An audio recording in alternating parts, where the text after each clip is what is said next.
Good morning, everybody. Good morning. It's so good to be back. For those of you who don't know, I was at the NASCAR races last weekend, and I had a great time. I really did, but I also missed you.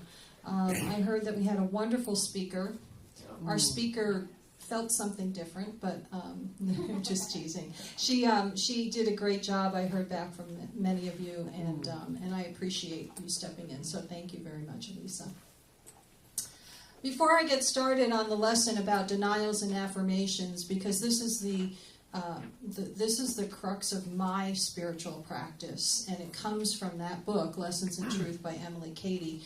Before we go into that, I want to tell you that when I was singing that song, You Are the Face of God, I was looking at each and every one of you. And I don't know if you realize this or not, but when you talk to someone and you look them eyeball to eyeball, they are the face of God, and they are a part of you, and you are a part of them. So it is a very personal song, and I went to a retreat one time, very new in Unity. I think I had only been coming for like 8 months or something like that, so it's still very new. And it was a women's retreat, and they had us sing this song, holding hands with total strangers, looking them in the eye. It was so uncomfortable for me. So uncomfortable. I was raised in a traditional religion. We didn't do things like that. We did a lot of rituals. We didn't do the hand holding and the looking in the eye thing at all. But think about it. Think about who in your life you might be able to say that to or look them in the eye. And understand that even the people that you meet during the day, when you're not seeing eye to eye, they're still the face of God, right? And you're still the face of God when you're not showing up exactly the way you would like to show up. It doesn't matter, you're still the face of God. And that just crossed my mind, and I just had to share that with you. So there. Okay, so we're going to talk about denials and affirmations. This is Emily's instructions. I think this is chapters 4 and 5 in the book Lessons in Truth. It is the book that I recommend to people who are newer in Unity. It may or may not resonate with you, but as the years go by, you'll be surprised if you go back to it and read it again. You'll go, oh, she said that. A lot of the ideas come from her. So, in order to do this practice properly, it's important to take note that we should, if we're going to do it right, we need to do it in 2 steps. Always deny first, and then affirm. Now, many of us, we affirm all the time, right? I am in the perfect place, I am whole and complete, I am this, I am that. But when you couple the denial with the affirmation, it gives it another punch. It gives it, what I always like to say, it gives it more oomph, right? You've heard me say that before. When I ask you to repeat things and I say, give it a little more oomph, right? But it's the denial of the error thinking. That's what we're looking at. What am I thinking that is really not true? And then I affirm the absolute truth. And so it's kind of a release and then an affirmation, right? So she has some examples in her book for denials. And I want to talk a little bit about that because I had an experience with Paul Hasselbeck, who is one of the, he's a Unity minister, he's an author, he was one of our teachers when I was studying to become a licensed Unity teacher. Carmen and I actually met years ago in his class, I think, and we had a great time with him. He's all about the languaging and such, so I want to go into this a little bit more. Emily talks about denials like this. There is no evil. Pain, sickness, poverty, old age, and death cannot master me, for they are not real. There is nothing in all the universe for me to fear, For greater is he that is within me than he that is in the world. She's denying all of the stuff. That what we see around us is not exactly real. I don't want to go down that rabbit hole with you, trying to explain all of this. But in general, we believe in unity, that our thoughts create our experiences, yes? Yep. And so all of this is what we're seeing is kind of an image, an illusion maybe. And so what is the absolute truth? What is the universal truth? That's what we want to get back to. So that when we're struggling, unless there's someone here who has never struggled, I'm not sure, right? Have you, if you've never had a challenge, you can go to sleep and it'll wake you up in the way, all right? But when we're struggling, this is where it's really important. This is where it's, I've got to get rid of this error thinking, and I've got to start affirming what is actually true and right in the universe. Old age cannot master me. It is not real. I'm feeling that a lot lately. There is nothing in the universe for me to fear. What is that? I mean, when we feel fear, I have to go back to there is nothing for me to truly fear. Even death. Because death to us on earth is if somebody is gone, but there is a transition that actually takes place, we believe, and the energy goes to the next place that it's supposed to go to. And so the person may not physically be here with us, but that doesn't mean that they're gone. They live in my heart, etc., etc. So if I really believe all of that, then I don't need to be sad for that person who has transitioned. I can feel sadness, and I can honor and respect the sadness that I feel here in this human experience that I'm having. Yes? Right? We have to honor that, because if we try to avoid it, there are some folks in the New Thought movement, not just Unity, but all around in the New Thought movement, that they kind of like, oh, no, just affirmations, and they try not to acknowledge the human emotions that are bound to come up for us. They're bound to come up for us. So we have to have this. This is the tool the tools that I use to deal with that stuff. Because if I don't accept my humanness, I cannot embrace my divinity. I learned that from Jim Rosemurgy. That's one of his main premises. I have to embrace my humanness in order to be able to express my divinity. Okay? All right, so let's do this together. Examples of denial. Will you say the first one with me? Together. There is no absence of life, substance, or intelligence anywhere. Anywhere. Does that mean you can go anywhere? Anywhere. There is no absence of it. Anywhere. Let's do the second one. Pain, sickness, poverty, old age, and death cannot master me, for they are not real. They are not real. So let me share with you what I learned from Paul. I was in his class, and he wanted us to give examples of denials and affirmations. Can't remember what class it was, but I remember this like it was yesterday. Someone said, this fear has no power over me. She was afraid of something happening. I think it was that she wasn't going to get the job she wanted. Not sure about that. This fear has no power over me. And he corrected her immediately and said, I give no power to this fear. Okay? What's the difference? The difference is,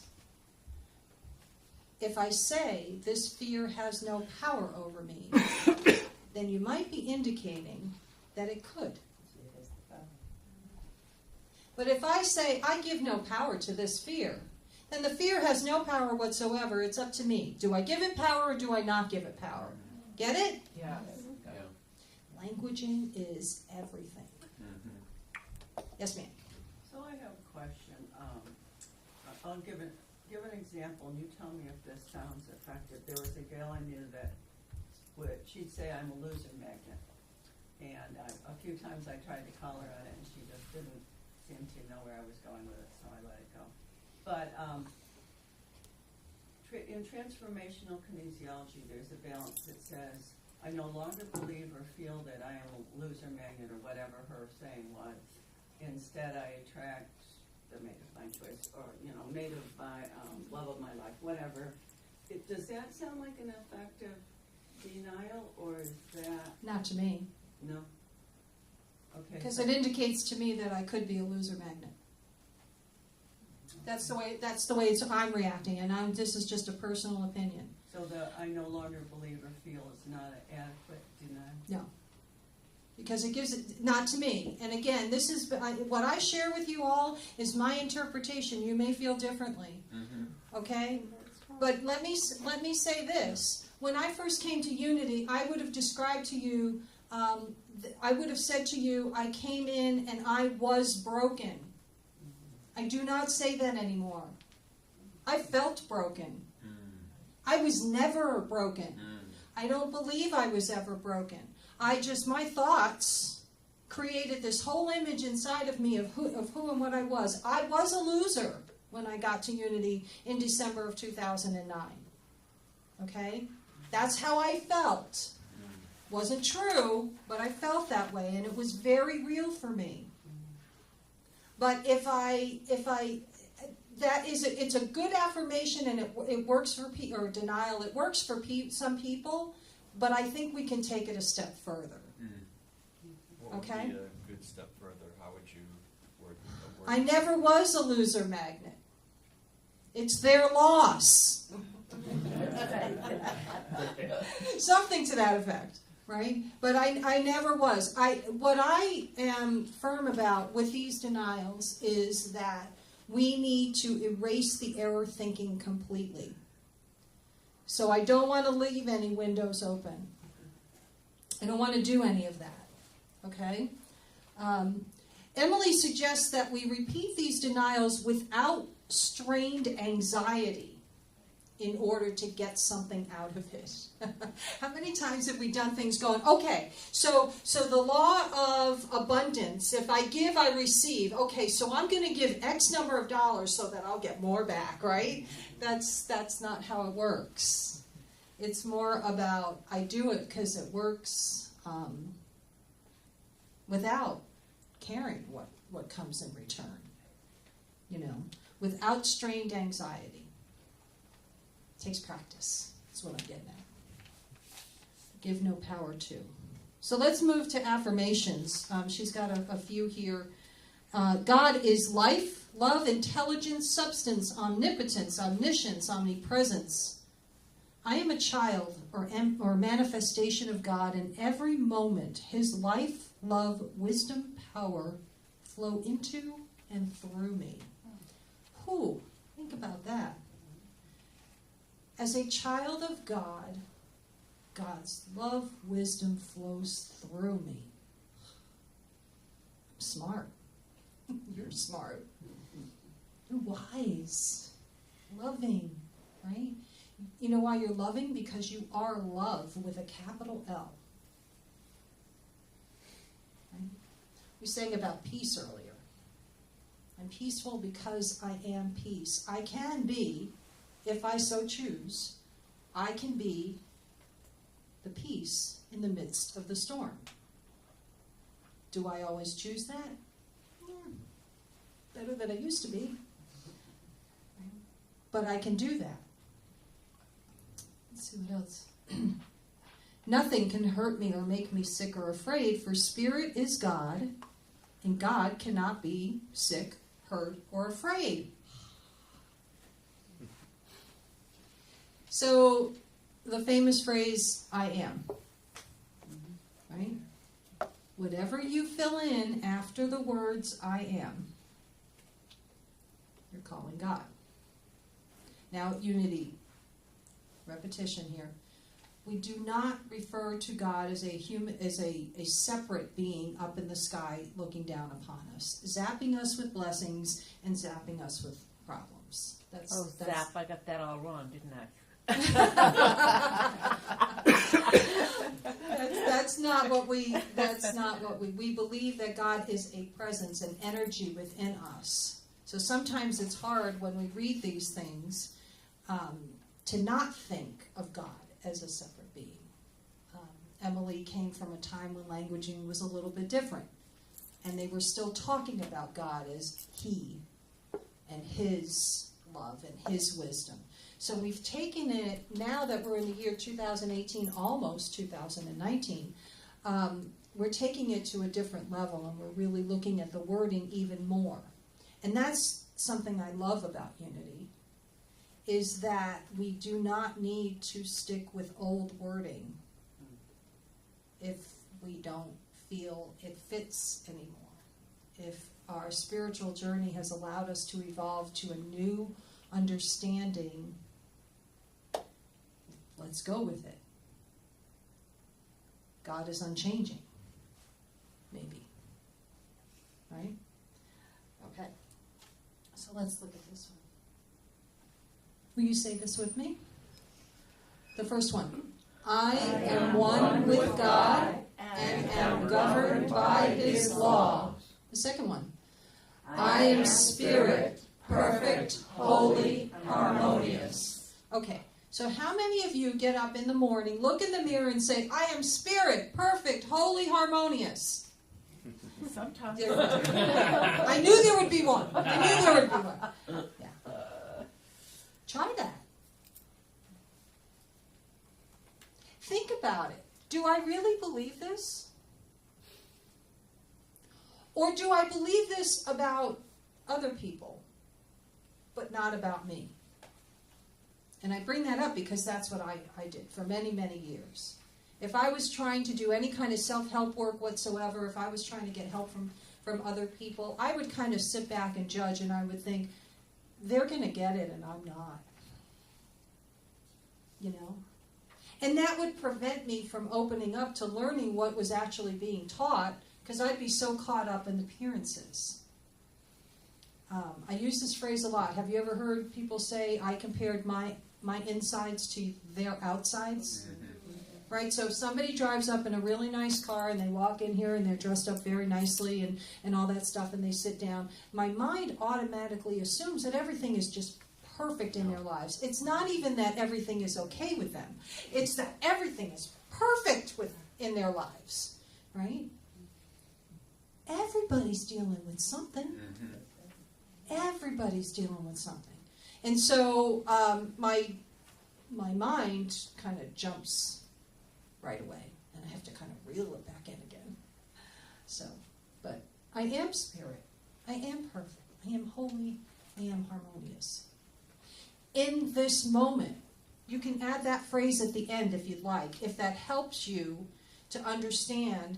Maybe you don't feel like you're harmonious all the time. Or maybe you forget that you're spirit all the time.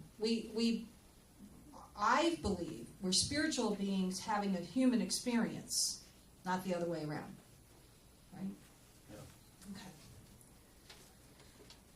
So Emily thinks that we should commit these ideas to memory, but you don't have to do that. What you do have to do is you have to practice this. Practice. Not come to church on Sunday, hear about it, and yep, I get, oh wow, that's really good, and then go home for 6 days and not do anything. Right? Make it a part of your daily practice. It's only going to take a couple minutes a day, right? But create your own denials, your own affirmations, because we all are dealing with different things at different times. Right? So we had Thanksgiving this week, filled with gratitude. And then I saw a funny cartoon on Facebook. They're not cartoons. What are they, memes? Thank you. Holy cow, that showed my age. So I saw this funny meme on Facebook, and it was about, I don't understand, Mom. We're very grateful yesterday, and now we're punching people to get, the sales on Black Friday. What's going on? Why are we were grateful yesterday for what we had. Why do we have to get more stuff today? It was really cute, but we had Thanksgiving, and it was the first time in 16 years that my family has done anything on Thanksgiving. What I didn't know is that they weren't really celebrating holidays after my mom's passing, right? So I go in like the bull in the china shop that I am, and I'm like, oh, we're doing something, you know. And so we ended up getting Chinese food, you know. Dad's kitchen just isn't set up for cooking anymore, and they eat out a lot. And so I said, well, I'll buy the meal. And it didn't matter what kind of food we had. Exactly. We were together, you know. And I did a lot of this while I was there because I'm not used to dealing with family dynamics on a regular basis. And now that I live up here, it's a little different, right? At first, it felt like I was still visiting. Now it doesn't feel that way anymore. Now I'm part of the family again. And it's fun, and it's energetic, and it can be challenging at times. It can be challenging at times. But that's okay, you know, because this works, this denial and affirmation thing. Deny first, affirm second, and then believe it. I really think that's the key to this here, is then believe it. And if you're not feeling it, ask yourself the question, do I believe this? This premise, such as, I am spirit. Let's just take an easy one, right? Do I believe this? If you're not sure, ask yourself if you believe this about somebody else. Could you say it to anybody else around you but not to yourself? That's the kicker. Because if you find out that's the issue, then it's just a simple case of, hey, I do believe in oneness. I do believe I'm connected with everybody, and so it has to be true for me. And even if I don't believe it right now, it's still true. You know, we can work through that.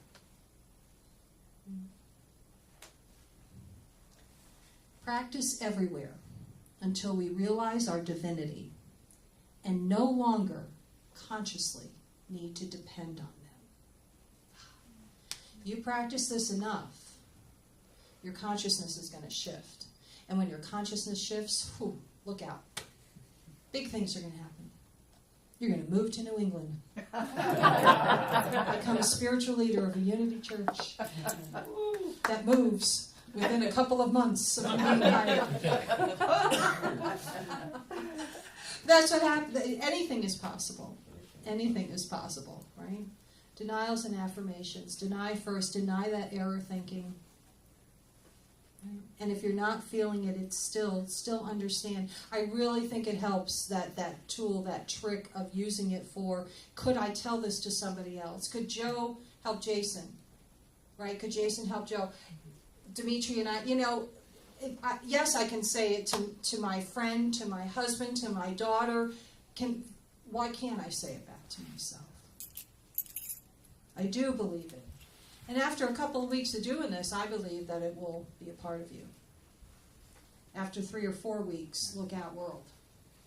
Right? Okay, awesome. Well, I think it's time to take some of these ideas into meditation. So let's go ahead and do our... Take a deep breath now. Relax into the chair.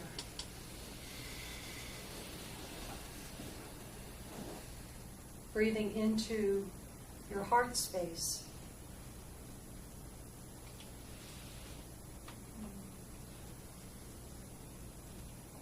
Feel the gratitude for this time together.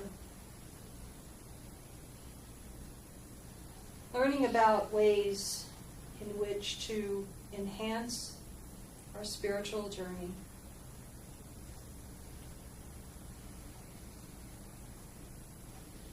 We give no power to the idea of lack.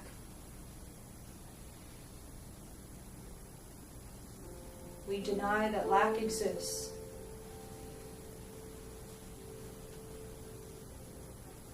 We affirm abundance, prosperity, joy.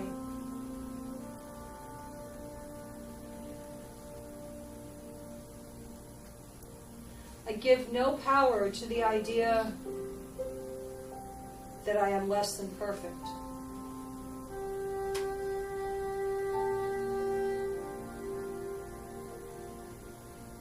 I affirm I am whole and complete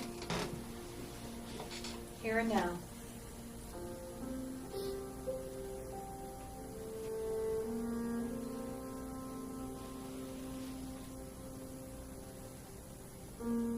I rest in God. In that space in my heart,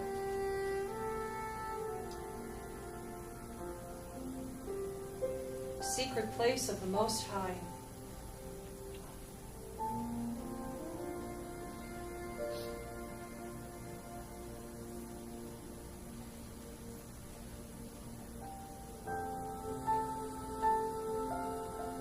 I give no power to fear of any kind.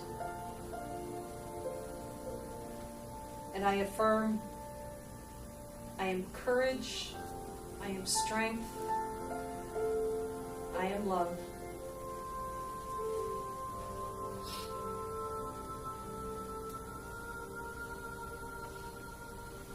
And take these thoughts now into the silence.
We realize now that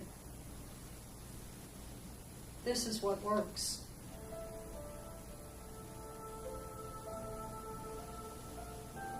Denying error thinking can only help us on our spiritual path.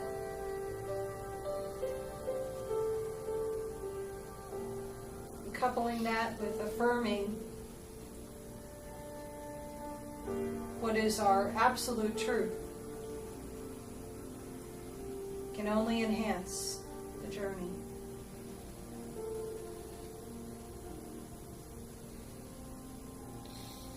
Gratitude fills this room as this realization comes to each and every one of us.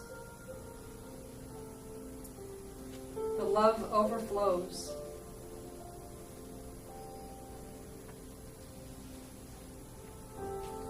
We take Emily's teachings to heart, knowing that there is nothing to fear and only everything to gain.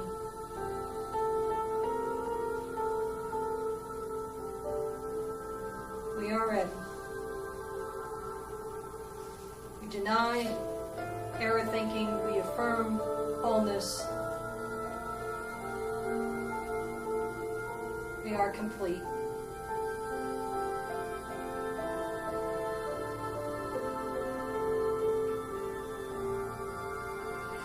I invite you now to take a couple of deep breaths. Come back to this place and time, knowing that all is well. When you're ready, you can open your eyes. And so it is. Amen.